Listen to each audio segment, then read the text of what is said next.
Hello everyone, welcome back to the 5 minute stock trading course. तो आज हम लोग कोर्स की शुरुआत करने वाले हैं सबसे बेसिक क्वेश्चन के साथ कि जब हमें स्टॉक ट्रेडिंग करनी होती है उसके लिए हमें यह पता होना चाहिए कि आखिर स्टॉक क्या होता है।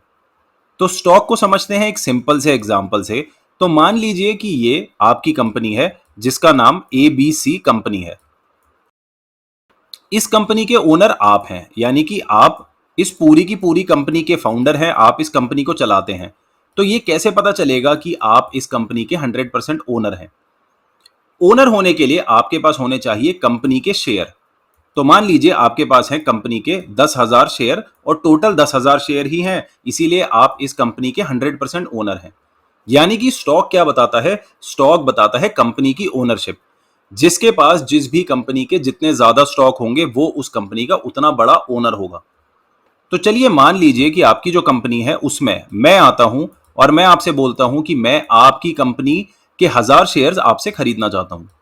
मैं आपकी कंपनी के 1,000 शेयर्स आपसे खरीदना चाहता हूं, यानी मैं आपकी कंपनी का 10% खरीदना चाह रहा हूं। 10% ही हो गया ना, 10,000 टोटल शेयर्स थे और 1,000 शेयर मैं आपसे ले रहा हूं।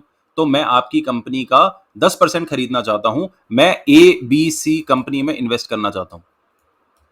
तो उसके लिए आप बोलते हैं कि ठीक है, ABC कंपनी में इन्वेस्ट तो करना चाहते हो, लेकिन 10% शेयर के लिए, यानी कि 1,000 शेयर के लिए मुझे कितने पैसे दोगे? तो मैं आपको बोलता हूं कि मैं आपको दूंगा 1,00,000 रुपए। मैं आपसे कहता हूं कि मैं आपको दूंगा 1,00,000 रुपए 1,000 शेयर के, और आप ये मान जाते हैं बात। तो आप क्या करते हैं? आप अपनी कंपनी के जो 10% शेयर हैं वो 1,000 शेयर मुझे दे देते हैं, और अब आपके पास बच जाते हैं 9,000 शेयर। यानी कि आपके पास अब अपनी कंपनी का 90% बचा है। 10% आपकी कंपनी का ओनर मैं हूं, क्योंकि उसके शेयर 10% जो शेयर हैं वो मेरे पास हैं। तो इससे हमें यह पता चलता है कि जिसके पास भी कंपनी के स्टॉक्स होते हैं वो कंपनी का एक पार्ट ओनर बन जाता है, उसकी कंपनी में हिस्सेदारी हो जाती है। तो जैसे मेरे पास 10% स्टॉक्स हैं आपकी कंपनी के, तो मैं 10% ओनर हूं। आपके पास 90% स्टॉक्स हैं तो आप 90% ओनर हैं। एक चीज जिस पे आपको ध्यान देना चाहिए, मैंने आपके 1,000 स्टॉक्स 1,00,000 रुपए में खरीदे हैं। तो अगर 1,000 स्टॉक्स की वैल्यू हो गई 1,00,000, तो एक स्टॉक की वैल्यू कितनी हो गई? एक स्टॉक की वैल्यू हो गई 100 रुपए। ऑब्वियस सी बात है, राइट? 1,00,000 को जब आप 1,000 से डिवाइड करेंगे तो आपको मिलेगा 100।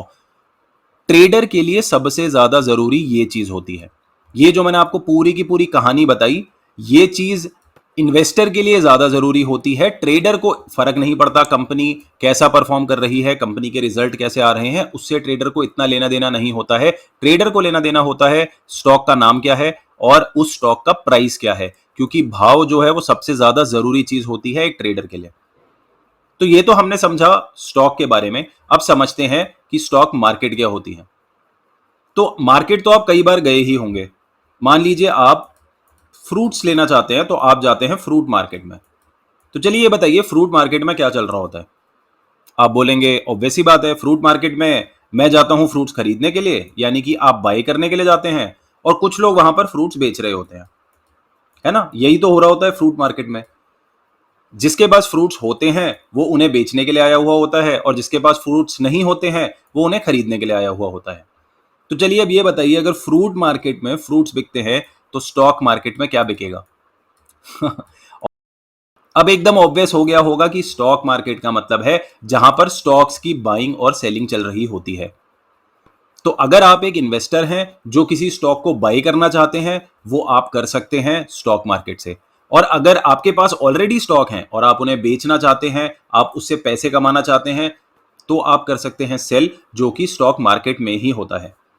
और इस बाय और सेल के प्रोसेस में आपको सपोर्ट करता है आपका ब्रोकर। यानी कि आपने जिस भी कंपनी के साथ कोई डीमैट अकाउंट खुलवाया होगा, वो कंपनी एज अ ब्रोकर की तरह काम करती है। उसका काम होता है बाय या सेल करवाने में आपकी मदद करना।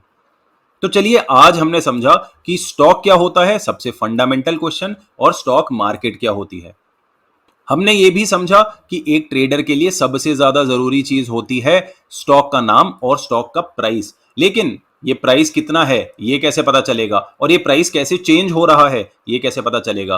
तो ये हमें पता चलता है स्टॉक चार्ट से, जिसको हम देखेंगे अगली वीडियो में। तो चलिए मिलते हैं अगली वीडियो में। धन्यवाद।